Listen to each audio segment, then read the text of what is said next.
السلام علیکم ورحمۃ اللہ وبرکاتہ۔ بہت بہت شکریہ، جزاک اللہ آفتاب عالم صاحب، آپ نے مجھے اس فورم پہ موقع دیا، اور میں جناب ناظم رضا خان صاحب کا بھی شکریہ ادا کرتا ہوں، اور اللہ تعالیٰ سے دعا ہے کہ اللہ تعالیٰ انہیں جزائے خیر دے کہ بہت ہی مختصر میں انہوں نے بہترین درس دیا اللہ کی آیتوں کے تحت۔ اب میری باری ہے کہ میں رسول اللہ صلی اللہ علیہ وسلم کی سیرت مبارکہ پر کچھ کہوں قرآن کی روشنی میں۔ الحمدللہ نحمده ونستعینه ونستغفره ونؤمن به ونتوکل علیہ ونعوذ باللہ من شرور انفسنا ومن سیئات اعمالنا، من يهده الله فلا مضل له ومن يضلله فلا هادي له، ونشهد أن لا إله إلا الله وحده لا شريك له، ونشهد أن سيدنا ونبينا محمدا عبد الله ورسوله أرسله كافة للناس بالحق بشيرا ونذيرا وداعيا إلى الله بإذنه وسراجا منيرا، صلى الله عليه وعلى آله وأصحابه أجمعين۔ اللہ کی حمد و ثنا، اس کی تعریف و توصیف بیان کرتا ہوں کہ وہ ایک اکیلا مالک اس کائنات کا، اسی کی ملکیت میں ہے یہ آسمان اور زمین۔ میں گواہی دوں کہ کوئی اس کا پارٹنر نہیں، کوئی اس کا شریک نہیں، وہ ہمیشہ سے قائم اور دائم، کوئی اس کا ثانی نہیں، کوئی اس کا ڈیپیوٹی نہیں۔ انسان جس بات کا اقرار کرے اس کے کردار سے اس اقرار کے ثبوت بھی ملتے ہوں، ورنہ انسان دوہری شخصیت کا دکھائی دے گا، منافق دکھائی دے گا۔ گواہی کے معنی یہ بھی ہونا چاہیے کہ انسان کا کردار اس بات کی گواہی دیتا ہو کہ وہ صرف اور صرف ایک معبود کی بندگی کرتا ہے اور اسی کا غلام ہے اور اسی سے ڈرتا ہے۔ اس میں دوسری گواہی میرے کردار اور روزانہ کی زندگی میں یہ پائی جا رہی ہو کہ میں اللہ کے رسول صلی اللہ علیہ وسلم کو اپنا رہنما تسلیم کرتا ہوں، اور اپنی روزمرہ کی زندگی اس کے رسول صلی اللہ علیہ وسلم کے اسوہ حسنہ پر عمل کرتے ہوئے گزارتا ہوں۔ فرمایا خالق کائنات نے اپنی کتاب میں، اعوذ باللہ من الشیطان الرجیم، بسم اللہ الرحمن الرحیم، لقد کان لکم فی رسول اللہ اسوۃ حسنۃ لمن کان یرجو اللہ والیوم الآخر وذکر اللہ کثیرا۔ یقیناً بہترین نمونہ زندگی اور بیسٹ رول ماڈل ہے حضور صلی اللہ علیہ وسلم کی زندگی میں تم میں سے ہر اس شخص کے لیے جسے امید ہو اللہ کی ملاقات کی اور آخرت کی حساب کی جواب دہی، اور اللہ کی ہر وقت اور ہر جگہ پریزنس کا احساس اس کے اندر پایا جا رہا ہو۔ اسی کھری توحید اور اللہ کی غلامی کی تعلیم دی اللہ کے آخری نبی جناب محمد الرسول اللہ صلی اللہ علیہ وسلم نے، جن پر اللہ نے اپنا آخری پیغام نازل فرمایا، یا ایھا الناس قد جاءتکم موعظۃ من ربکم وشفاء لما فی الصدور وہدی ورحمۃ للمؤمنین۔ اے انسانوں، انڈیڈ تمہارے پاس تمہارے رب کی طرف سے ایک ایسا وعظ اور نصیحت نامہ آ چکا ہے جس میں تمہاری سوچ کا، تمہارے انٹلیکٹ کا علاج ہے، اور ہدایت اور رحمت ہے مومنوں کے لیے۔ پچھلے 6 مہینوں سے ہم ہاتھوں کو صابن سے دھو رہے ہیں، اپنے ہاتھوں کو سینیٹائزر لگاتے ہوئے سینیٹائز کر رہے ہیں، لیکن ہمارے دل و دماغ اور ہماری سوچ اور انٹلیکٹ کا سینیٹائزر اللہ نے 1450 برس پہلے نازل فرمایا، اس سے ہمیں کوئی لینا دینا ہی نہیں۔ اسلام کے نام پر ایک سے بڑھ کر ایک باطل خیالات ہمیں ملیں گے۔ جناب محمد الرسول اللہ صلی اللہ علیہ وسلم کی حدیث کے نام سے ایک سے بڑھ کر ایک گپے بازی ملے گی۔ ایک فرقہ حدیث اور روایت کے نام سے کچھ کہتا ہے تو دوسرا فرقہ کچھ اور کہتا ہے۔ وَمِنَ النَّاسِ مَن يَشْتَرِي لَهْوَ الْحَدِيثِ لِيُضِلَّ عَن سَبِيلِ اللَّهِ بِغَيْرِ علم۔ حدیث کے نام پر ایسی ایسی بوگس باتیں چلا دی جاتی ہے جن کا اللہ کی کتاب سے کوئی میل جول نہیں۔ وَيَتَّخِذَهَا هُزُوًا أُولَٰئِكَ لَهُمْ عَذَابٌ مُّهِينٌ۔ چاہے ان بوگس روایتوں سے امت گمراہ ہو رہی ہو یا ان باتوں کا زمانے میں مذاق اڑایا جاتا ہو، اس وجہ سے بھی ہمیں ذلت اور رسوائی کا سامنا کرنا پڑ رہا ہے۔ ضرورت ہے کہ ہمیں اس کتاب پر آنا ہوگا جس کو اللہ نے فرقان فرمایا، کہ اس کتاب کے ذریعے ہم سچائی کو اس طرح جانیں جیسا کہ انسانی بدن میں کوئی غلط گروپ کا خون چڑھا دیا جائے تو فوراً اس کے جسم میں اینٹی باڈیز بننی شروع ہو جاتی ہیں. ٹھیک اسی طرح ہم اس کتاب کو اپنائیں کہ کوئی جھوٹ ہمارے سامنے آئے تو قرآن کی کسوٹی سے ہمارے ذہن میں بھی اینٹی انٹلیکٹ بننا شروع ہو جائے کہ روایتوں کے نام سے کوئی بکواس ہماری عقل اور ہمارا انٹلیکٹ قبول نہ کرے. اب ان سب چیزوں کو جاننے اور معلوم کرنے کے لیے ہمارے پاس ایک ہی مستند ذریعہ ہے اور موسٹ اوتھینٹک سورس ہے جو خود آپ صلی اللہ علیہ وسلم کے اور ہمارے خالق نے ساتوں آکاش سے پرے جبریل امین کے ذریعے نازل فرمایا. انسان تو نے سورۃ الفاتحہ میں اپنے رب سے ہدایت کی دعا کی کہ اہدنا الصراط المستقیم. تیری دعا کے جواب میں فاستمسک بالذی اوحی الیک انک علی صراط مستقیم، تیرے رب نے تجھے پورا قرآن مجید دے دیا کہ تو ہدایت حاصل کر سکے اور صراط مستقیم پر قائم رہنے کے لیے ایک مضبوط سہارا تجھے دے دیا. صدیوں سے ہم اتحاد اور یونٹی کا رونا رو رہے ہیں اور سوچ رہے ہیں کہ اتنے سارے مسائل اور چیلنجز ہمارے سامنے ہیں، اب ہم میں اتحاد اور یونٹی آ جانی چاہیے. لیکن یہ اتحاد آ بھی گیا تو زیادہ چلے گا نہیں، اس لیے کہ یہ ایشو بیسڈ یونٹی ہے، یہ مدوں کی بنیاد پر اتحاد ہوگا. یہ اتحاد اس لیے نہیں چلے گا کہ اللہ نے فرمایا وَلَوْ شَاءَ اللَّهُ لَجَعَلَكُمْ أُمَّةً وَاحِدَةً، اگر اللہ چاہتا تو تم سب کو ایک ہی طریقے پر جمع کر دیتا. اللہ کا مقصد یہ ہے کہ وَاعْتَصِمُوا بِحَبْلِ اللَّهِ جَمِيعًا وَلَا تَفَرَّقُوا. اللہ نے حکم فرمایا کہ تم سب مل کر میری اس کتاب کو سہارا بناؤ گے تو کبھی تفرقہ اور ڈفرینسز میں نہیں پڑو گے. لیکن ہم ہمارے مسلکی تفرقے بازی میں اتنے الجھ گئے کہ خود ہمارے قائدین اور مذہبی لیڈرز جو دنیا کی سیاست کے شطرنج کے پیادے بنتے چلے گئے، ہماری مسلکی دشمنیوں کو دنیا سے چھپا نہ سکے، جس کی وجہ سے مسلم دنیا کو ایک کے بعد ایک زوال کا سامنا کرنا پڑا. قیادت اور لیڈرشپ کی کمان ایسے علماؤں کے ہاتھ آ گئی جن کا ذہن جدیدیت اور ماڈرنٹی سے کافی دور تھا. جن مذہبی سورماؤں نے ٹی وی کو حرام قرار دیا، وہی ٹی وی پر آج اپنے بیانات اور خطبات دے رہے ہیں. ماڈرن ایجوکیشن کو ہم نے دینی تعلیم سے اس طرح الگ کر لیا کہ ماڈرن ایجوکیشن کی کمی کے سبب، خاص کر سائنسی تعلیم کی کمی کی وجہ سے، حالات اور بگڑتے چلے گئے. آج ہمیں اپنے ماضی کے سنہرے دور پر فخر کرنا چھوڑنا ہوگا. ہماری ہسٹری خون سے رنگین ہے، جس کے سبب صدیوں سے ہم ٹکڑوں ٹکڑوں میں بٹ گئے، اور یہ سب ہوا اللہ کی کتاب چھوڑنے کی وجہ سے. ساری دنیا آج کووڈ-19 سے لڑ رہی ہے. اس پر آیت ہے أَلَمْ يَأْنِ لِلَّذِينَ آمَنُوا أَن تَخْشَعَ قُلُوبُهُمْ لِذِكْرِ اللَّهِ وَمَا نَزَلَ مِنَ الْحَقِّ.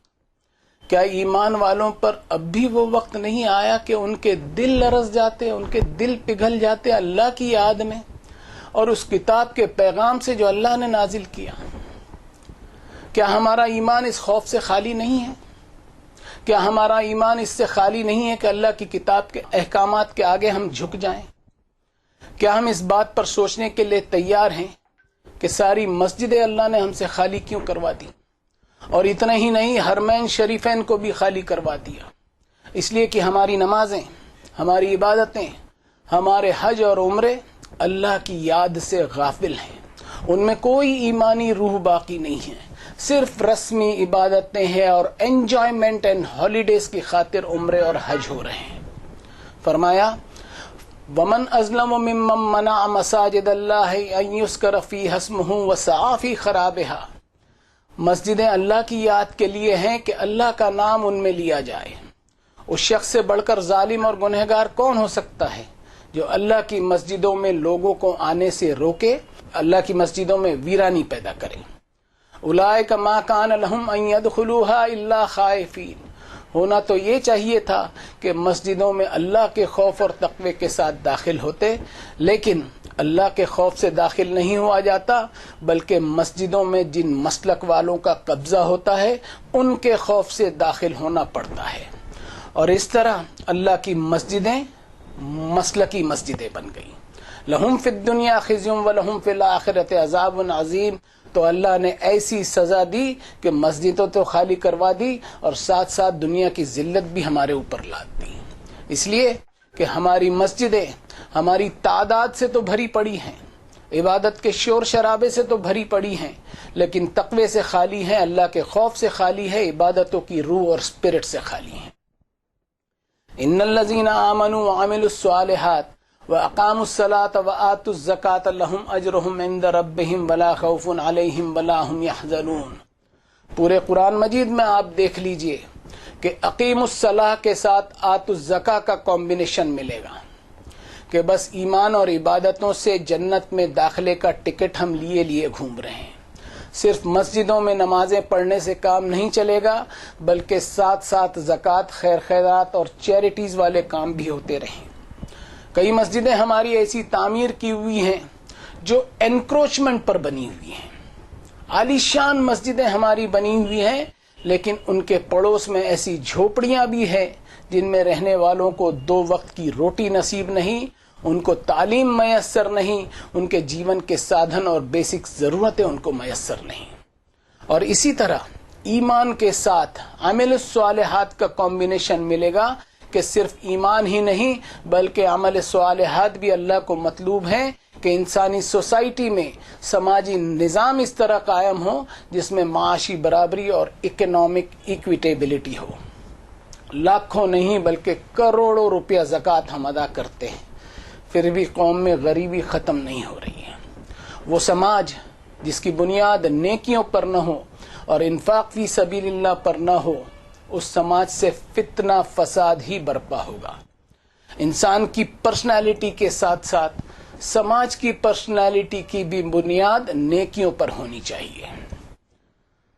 قیامت کا خوف جو قرآن مجید ہمیں بتاتا ہے وہ خوف ہم میں نہیں ہے، بلکہ اس سے ہم میں ایک اطمینان آ گیا ہے.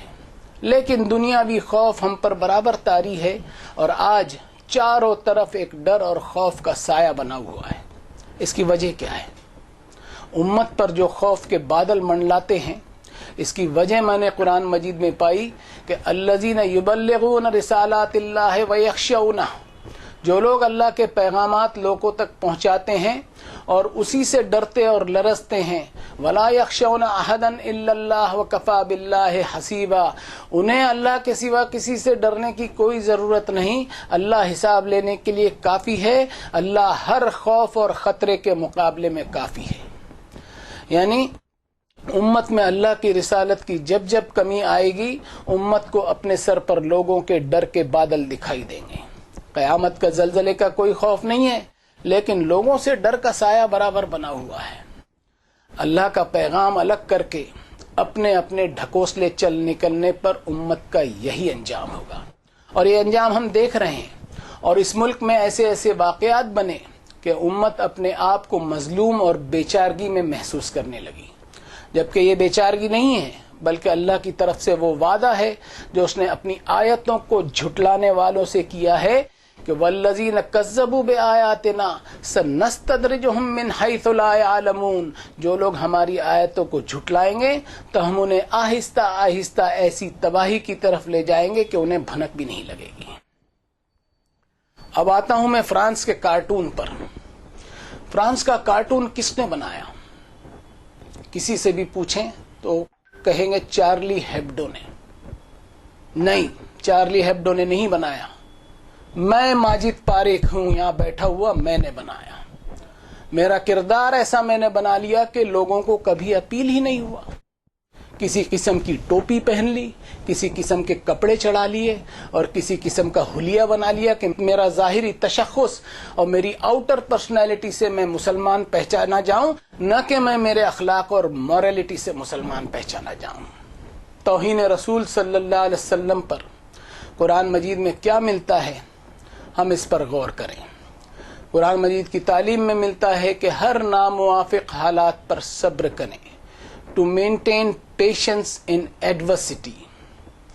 According to Quran، ہم اس صبر پر سیریسلی غور کریں گے تو ہمیں محمد صلی اللہ علیہ وسلم کی سیرت دکھائی دے گی جو ہم سے چھوٹ گئی ہے.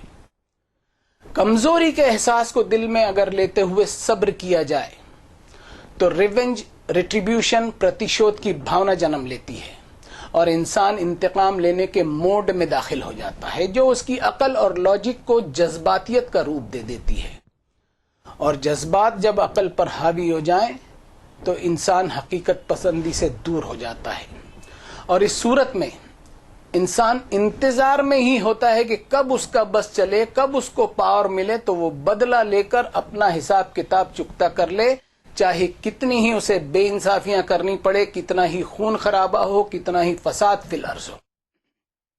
اس تعلق سے میں آپ لوگوں کو اس صورت شریفہ پر لے چلتا ہوں جس کا نام سورہ محمد صلی اللہ علیہ وسلم ہے، جن کی سیرت پر ہم چلنے کے دعوے کرتے تھکتے نہیں۔ فرمایا فَهَلْ عَصَيْتُمْ إِن تَوَلَّيْتُمْ أَن تُفْسِدُوا فِي الْأَرْضِ وَتُقَطِّعُوا أَرْحَامَكُمْ۔ مسلمانوں، اگر تمہیں پاور اور اقتدار مل جائے تو کیا یہ ممکن نہیں کہ زمین میں تم ادھم اور فساد برپا کرو اور ایک دوسرے کی گردنیں مارتے پھرو؟ اس کا مطلب یہ ہے کہ تمہاری سیرت، تمہارے کردار میں کوئی اخلاص یا وفاداری نہیں ہے کہ تم جس نبی کی اتباع کے دعوے دار بنے پھرتے ہو اس نبی کی خاطر کوئی صبر کرنے کے لیے تیار ہی نہیں ہو۔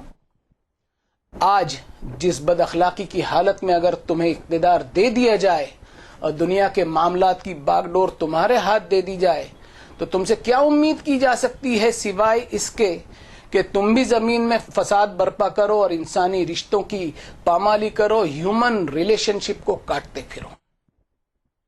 پھر ادھر دوسری طرف ہمارے مذہبی چودھری ایسے معاملات میں میڈیا پر آ کر شاطی میں رسول کی سپاری دے دیتے ہیں کہ اس کی گردن کاٹ کر لانے والے کو 1 کروڑ کا انعام دیا جائے گا، لیکن ہم میں ہمت نہیں ہے کہ اس مذہبی چودھری کو اوپنلی کہیں کہ بھائی ہم آپ کو 2 کروڑ دیتے ہیں، یہ نیک کام آپ خود کیوں نہیں کر لیتے؟ ہم قرآن مجید میں دیکھیں کہ جنگ کے معاملات میں نبی اپنے فالوورز کو اس طرح لیڈ کرتے ہیں کہ وہ خود آگے ہوتے ہیں اور فوج پیچھے، اور جب اللہ کا عذاب آنے والا ہوتا ہے اور ایگزٹ پلان اللہ تعالیٰ اپنے نبی کو ایکسپلین کرتے ہیں تو انہیں اپنے فالوورز کو آگے چلنے اور خود پیچھے رہنے کی تعلیم دیتے ہیں۔ اور ہمارے مذہبی سورما اپنے آپ کو نبیوں کے وارث کہتے ہیں، اپنے عالیشان گھروں میں بیٹھے بیٹھے ایک سپاری کا اعلان کر دیتے ہیں، یہ بتلاتے ہوئے کہ بڑا نیک کام ہے، لیکن یہ نیک کام کرنے کے لیے وہ خود اپنے آپ کو آگے نہیں لاتے ہیں۔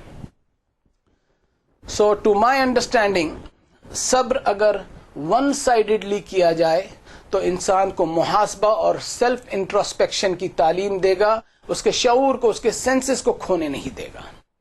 اس انٹروسپیکشن سے اس کا شعور پکارے گا کہ یہ سچویشن کیوں آئی، اور اس طرح اس سچویشن میں اپنی عزت اور وقار کو حاصل کرنے کے لیے وہ جد و جہد کرے گا، اور اس جد و جہد میں ایگریشن اور جاہریت کو اللہ تعالیٰ نے منع فرمایا ہے، وَقَاتِلُوا فِي سَبِيلِ اللَّهِ الَّذِينَ يُقَاتِلُونَكُمْ وَلَا تَعْتَدُوا إِنَّ اللَّهَ لَا يُحِبُّ الْمُعْتَدِينَ، کہ جنگ بھی تمہاری اقدامی جنگ نہ ہو بلکہ ڈیفنس میں ہو، اور ان لوگوں سے ہی جنگ ہو جو تم سے جنگ کرتے ہیں، اور جنگ کے حالات میں بھی تمہیں ایگریشن بالکل نہیں کرنا ہے۔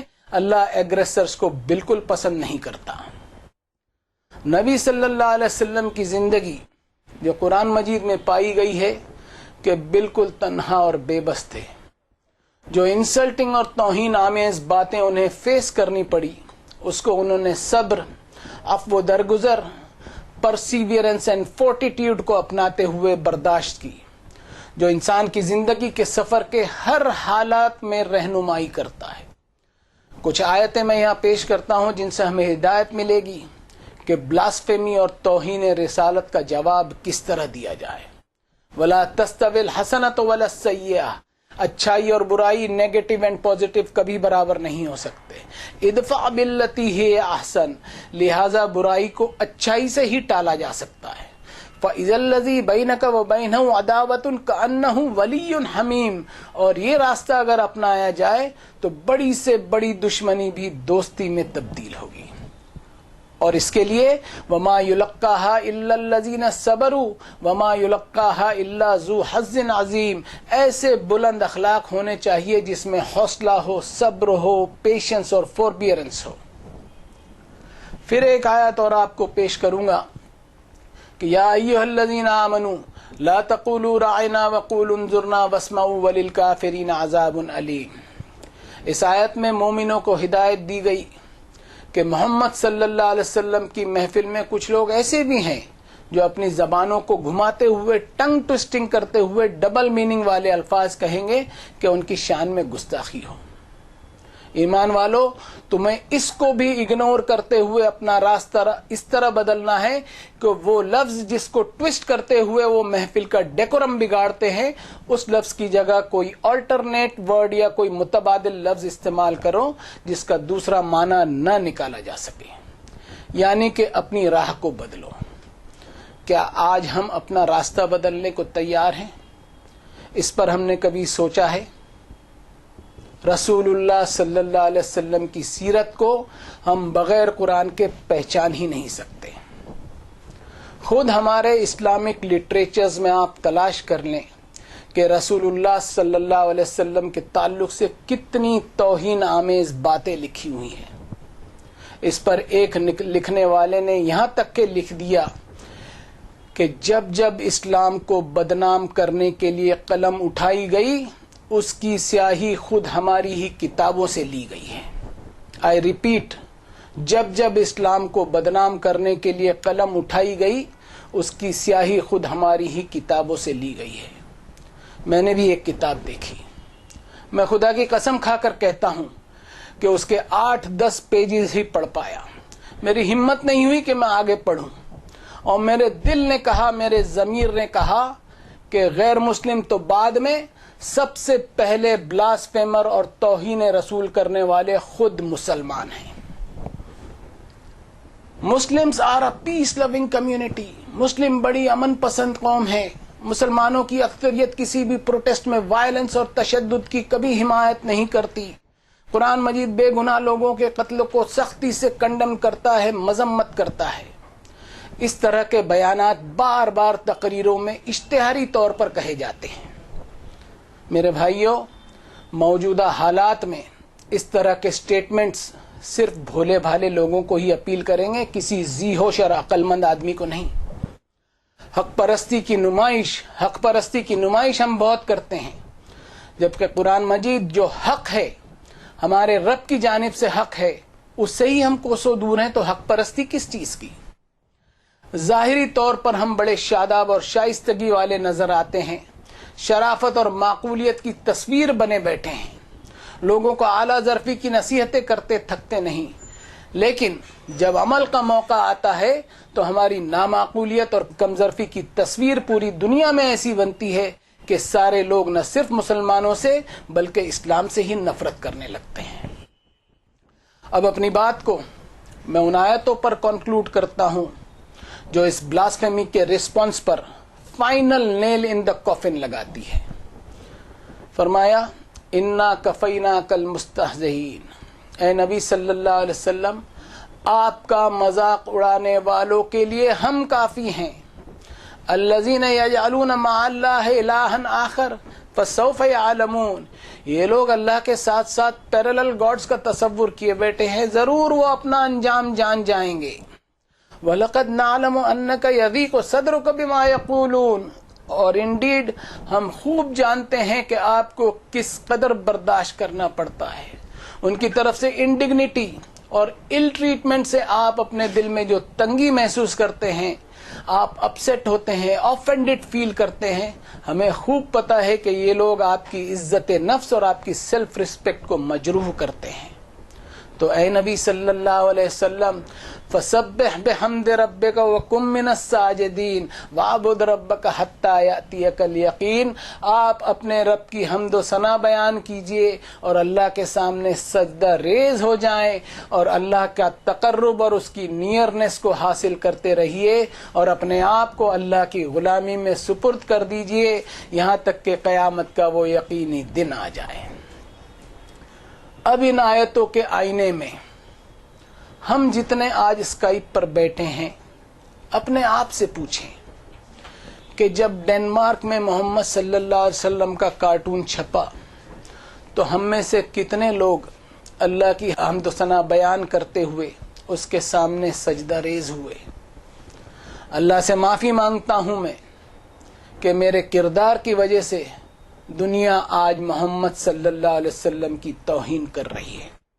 معافی چاہتا ہوں کہ آج میں نے سیرت النبی صلی اللہ علیہ وسلم پر کہنے کی بجائے ہماری بد اخلاقیوں پر کہا جو عین سیرت النبی صلی اللہ علیہ وسلم کے خلاف ہیں. Thank you very much for your patience. May God forgive all of us.